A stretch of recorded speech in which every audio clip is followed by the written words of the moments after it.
Bonjour à tous, bienvenue sur cet exercice pour maîtriser Canva. Donc le concept de la vidéo, c'est de réaliser les exercices avec moi pour maîtriser au mieux l'outil. Donc toutes les images que je vais utiliser sont disponibles dans la description de la vidéo. Vous avez simplement besoin d'aller sur Canva et en plus, vous pouvez aller aussi sur un site qui s'appelle canva.com/colors. Donc c'est une fonctionnalité de Canva que je vous conseille vraiment d'essayer. Et donc dans cette vidéo, on va voir Canva Colors, mais aussi le fonctionnement de la couleur sur Canva. Et on va voir un peu tout ça dans un exercice pratique pour maîtriser au mieux les couleurs et faire passer votre utilisation de Canva au niveau supérieur. Commençons tout d'abord par aller sur Canva et là vous allez pouvoir créer un document. Ici dans ce cas-ci, je vais cliquer sur présentation, peu importe lequel, c'est juste comme ça, on démarre avec le même document. Et donc là on arrive donc sur notre présentation et on peut voir que ici nous avons un fond qui est blanc. Si je clique sur celui-ci, il y a certaines informations qui apparaissent tout en haut et je peux cliquer sur la couleur et c'est la couleur de l'arrière-plan. Donc ici, il y a deux possibilités. Soit je clique sur une des options ici, soit je clique sur afficher tout. Donc si vous cliquez sur la toute première, ajouter une nouvelle couleur, vous allez pouvoir définir la couleur de votre choix. Donc par exemple, ici je peux mettre celle-ci. Faites attention qu'il y a un curseur dans le carré supérieur et un curseur en bas. Donc ici pour cet exercice, vous pouvez aller sur Canva, vous créez votre document et là on va créer un bleu marine. Pour ce faire, on va prendre le curseur d'en bas et on va chercher dans la tonalité des bleus. Et là vous allez chercher un bleu adapté qui vous semble bien. Peu importe, le but ce n'est pas d'avoir la couleur exacte, c'est juste un peu pour essayer, pour voir un petit peu les couleurs, voir un petit peu, essayer un petit peu cet outil. Donc voilà, lorsque vous êtes content de la couleur que vous avez créée, on peut s'apercevoir qu'en bas, on a la couleur qui est représentée, aussi un hashtag, et ensuite il y a 6 caractères, et cela correspond au code XXHEX. Et donc ça c'est une manière de nommer la couleur. Comme il y a énormément de couleurs, ça c'est une définition, une manière de nommer la couleur. Donc cette couleur-ci c'est du CBE1EB. Et en fait cela correspond à la quantité de rouge, de vert et de bleu de cette couleur. Il y a 2 lettres pour chaque couleur. Donc ça c'est vraiment une convention dans tout ce qui est couleur au niveau digital. Et donc ici, nous avons donc notre couleur, et si on souhaite la modifier, on peut cliquer dessus, on rechange la couleur d'arrière-plan, et on peut cliquer par exemple ici. Si vous cliquez sur afficher tout, vous allez avoir les informations à droite, et elles seront un peu plus en grand. Peu intéressant, vous avez les dégradés, par exemple celui-ci. Et donc avant, lorsqu'on avait cliqué sur couleur d'arrière-plan, et en cliquant sur le petit plus, il y avait une section dégradée. Donc ici couleur unie, ici dégradé. Donc ça c'est quand même à savoir et on peut choisir plusieurs types de dégradés, ça c'est aussi possible, et vous pouvez choisir les couleurs de dégradé. Par exemple on va faire entre le genre de petit gris avec du vert. Et donc voilà, je vous conseille de créer un dégradé. On peut voir donc on peut modifier le style du dégradé et au-dessus on peut changer ici les couleurs qui concernent le dégradé. Donc voilà, là on a déjà pas mal touché aux couleurs. Maintenant on va ajouter un élément. Donc on va aller ici à gauche et je vais aller dans importer. Dans importer, je vais aller importer les images qui se trouvent dans la description de cette vidéo. Voilà, les images sont chargées et donc je vais ajouter l'image avec l'hippocampe de couleur rose. Donc maintenant, imaginons que je clique sur la couleur de l'arrière-plan et je clique sur la couleur et je clique sur afficher tout. Et là, ce qui est intéressant, c'est qu'on va s'apercevoir qu'il y a les couleurs de la photo qui se trouvent ici, qui sont affichées là. Et donc, je vais pouvoir sélectionner une des couleurs de la photo pour l'arrière-plan. Imaginons, je vais dans éléments et j'ajoute un cercle. Donc, j'ajoute un cercle, je le place par exemple dans le coin. Là, je change la couleur du cercle et je clique sur afficher tout. Et là, aussi pour le cercle, on peut choisir par exemple cette couleur là. Donc voilà, ça c'est quand même un concept important de Canva, c'est quand il y a une image qui est insérée, les couleurs de cette image se retrouvent indiquées, comme ça cela permet de pouvoir la réutiliser facilement. Et donc ça, c'est très intéressant. Si vous ajoutez par exemple du texte, en appuyant sur T sur votre clavier, vous ajoutez du texte. Et si vous avez du texte qui a la même couleur qu'une couleur présente dans votre design, en termes d'harmonie, c'est quand même souvent sympathique. Donc ici, pour modifier la couleur du texte, vous cliquez sur le texte. Imaginons que vous ne cliquez pas dessus. Je clique dessus.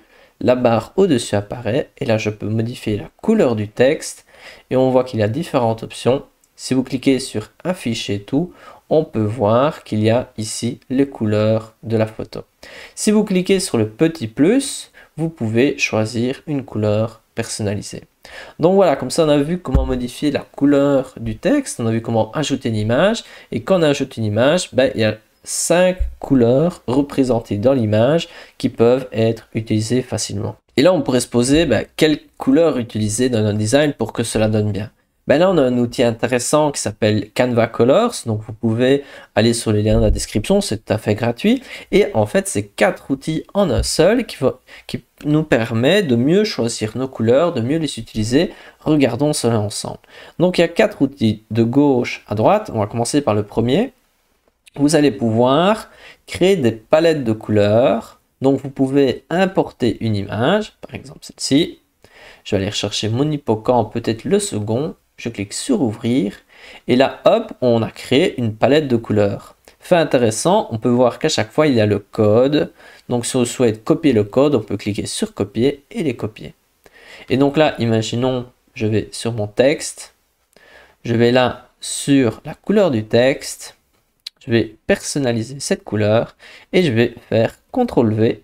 Et donc, j'ai ma couleur qui est bien définie. Donc voilà, ça c'est un outil intéressant qui nous permet de capturer les couleurs et voilà, ça peut toujours être utile. Et cela permet aussi de créer une palette de couleurs qui est vraiment en harmonie avec l'image.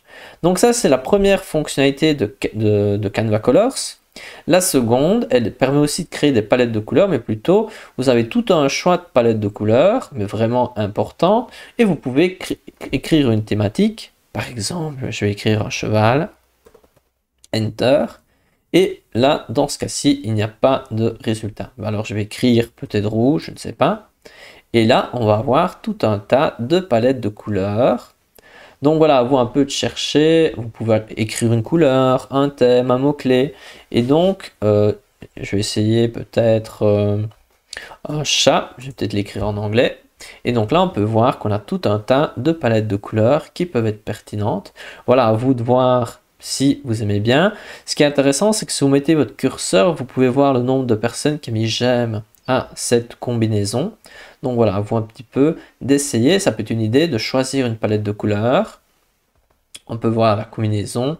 Et donc là, vous pouvez copier les différentes couleurs si ça vous intéresse. Et lorsque vous cliquez sur une, on peut voir qu'il y en a d'autres qui sont proposées. Donc voilà, je reviens en arrière pour le troisième outil qui est maintenant très différent. Si je reviens en arrière, je clique sur couleur. Le troisième outil, il va un peu nous aider, premièrement, à observer quand on a une couleur. Ici, il y a le code. Si je me déplace ici, par exemple, hop, on peut voir que mon code modifie. Mais ce qui est intéressant, c'est que le premier outil nous montre ici la couleur qui est complémentaire. Donc, qu'est-ce que cela veut dire, une couleur complémentaire? Pour vous montrer un peu cela, je vais descendre un petit peu et je vais vous montrer. D'abord, je vais essayer de mettre cela en français. Voilà, j'ai réussi à vous le mettre en français. Et donc, qu'est-ce qu'on va pouvoir apprendre de cette page? Premièrement, ce qui marche très bien quand on utilise deux couleurs, c'est d'utiliser deux couleurs complémentaires, donc qui sont à l'opposé du cercle chromatique. Donc ici, cela crée un gros contraste et c'est quand même toujours très intéressant d'avoir ce gros contraste. C'est quand même un outil qui nous permet de voir quelles sont les couleurs que quand on les met ensemble, cela donne un résultat marquant qui est vraiment un résultat qui a un contraste qui est très, très agréable. Si vous voulez par contre quelque chose de plus nuancé, de plus agréable, ça peut être intéressant de prendre plusieurs gradations de la même couleur ou des couleurs adjacentes. Si vous êtes intéressé de créer ce genre de gradation de couleurs, il y a un outil qui existe dans Canva et cet outil s'appelle Shade. Donc si vous allez sur Canva, vous pouvez aller à gauche dans Applications et si vous écrivez Shade, ici j'écris Shade au pluriel, vous trouvez l'outil Shade. Et donc sur cet outil, vous pouvez ajouter une couleur. Par exemple, dans ce cas-ci, moi je vais prendre un jaune un peu, on dirait un jaune assez à l'extrémité. Et je vais pouvoir voir plusieurs types de couleurs de tonalité. Et je peux l'ajouter à mon design. Et ce qui est intéressant, lorsque vous ajoutez ceci, imaginons je clique sur le fond et je clique sur la couleur d'arrière-plan, ben je vais pouvoir choisir une de ces couleurs, ce sera directement détecté. Imaginons je souhaite ajouter cette couleur-là. Donc voilà, ça c'est un outil qui peut vous aider, qui est tout à fait accessible même sans Canva Pro pour créer ce genre de dégradé. Une combinaison qui marche aussi, voilà, c'est prendre des couleurs analogues qui sont juste à côté dans le cercle chromatique. Et voilà, là, ça n'a pas le même contraste, mais c'est plus agréable, plus doux, plus apaisant en quelque sorte. Si vous voulez un bon équilibre entre contraste et équilibre, ben, avoir ce triangle de couleurs, donc vous prenez, imaginons, ça va l'appeler le jaune, le bleu et le mauve. Voilà, vous créez un triangle équilatéral et vous pouvez obtenir des chouettes petits résultats. La même chose existe si vous prenez 4 couleurs différentes et donc vous pouvez penser à ça lorsque vous créez vos designs avec Canva. Pensez à ce cercle chromatique et vous pouvez regarder ici. Donc là on peut voir différentes informations en plus. Il y a des couleurs froides et chaudes, donc ça c'est aussi une chose à voir. Donc ici les couleurs chaudes, c'est ici à droite, là c'est froid. Et donc voilà, il y a plein d'aspects intéressants à connaître sur les couleurs. Et si vous retournez ici tout en haut, vous pouvez voir qu'on peut créer ici, hop, je peux ici montrer, si je sélectionne une couleur, mais il y a la complémentaire qui apparaît. Si je mets une petite ligne, je choisis analogue et je peux choisir ici une couleur et j'ai les couleurs analogues qui apparaissent. Imaginons ici, je sélectionne peut-être tétradique, je choisis une couleur, par exemple ici, et j'ai les couleurs tétradiques. Donc voilà, moi je trouve ça un outil quand même assez exceptionnel parce que voilà, il est très simple, il est gratuit, donc voilà, moi je vous le conseille vraiment. Pour choisir une palette de couleurs, mieux que ça, pour moi, c'est difficile, surtout que c'est gratuit, donc voilà, moi je vous le conseille vivement. Et enfin, un dernier outil de Canva Color, c'est ici à droite. Je clique dessus et là, il faut savoir que chaque couleur a sa signification.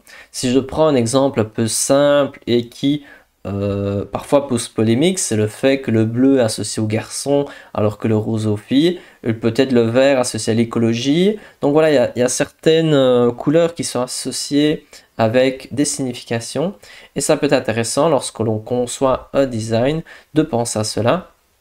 Imaginons, je vais mettre écologie. Ah non, là je vais mettre une couleur. Je mets par exemple bleu navy. Hop. Et donc là, on va pouvoir voir ici différentes couleurs. Par exemple, je sélectionne celui-ci. Et là, on va pouvoir premièrement voir ici toutes les informations. Par exemple, les couleurs analogues, complémentaires, la triade de couleurs, différentes combinaisons intéressantes. Et ensuite, ici, on peut voir davantage d'informations. Comme le site est en anglais, moi, je le traduis avec mon navigateur. Mais voilà, à vous de trouver une solution. Il y a toujours moyen de traduire.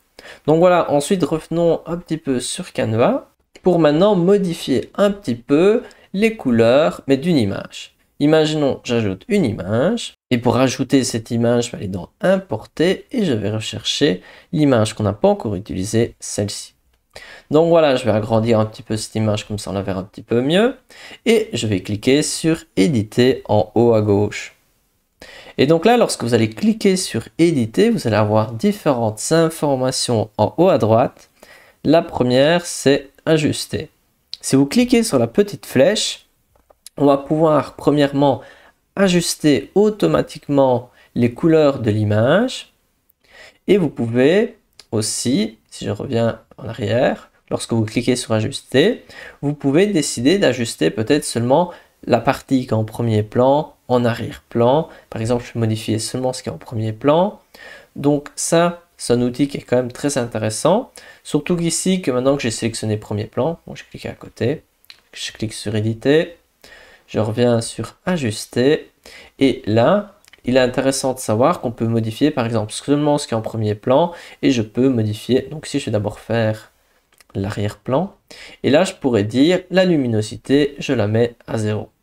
Donc vous pouvez modifier seulement une partie de l'image. Par exemple, vous pouvez mettre, je ne sais pas, les reflets. Et vous pouvez modifier, bon les reflets ça change moins, mais voilà, vous pouvez modifier différents éléments de manière précise. Et donc voilà, par exemple, netteté, hop, vous pouvez changer. À vous un petit peu de réaliser cela au mieux. Si vraiment ça ne va pas, vous cliquez sur réinitialiser les ajustements et ça va redémarrer à 0.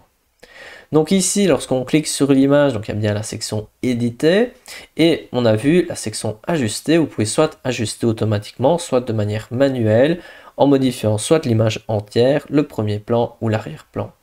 Mais ensuite, il y a d'autres fonctionnalités. Et nous ici, ce qui nous intéresse, c'est qu'il y a plusieurs filtres. Donc si je clique sur afficher tout, il y a tout un tas de filtres que je vais pouvoir appliquer.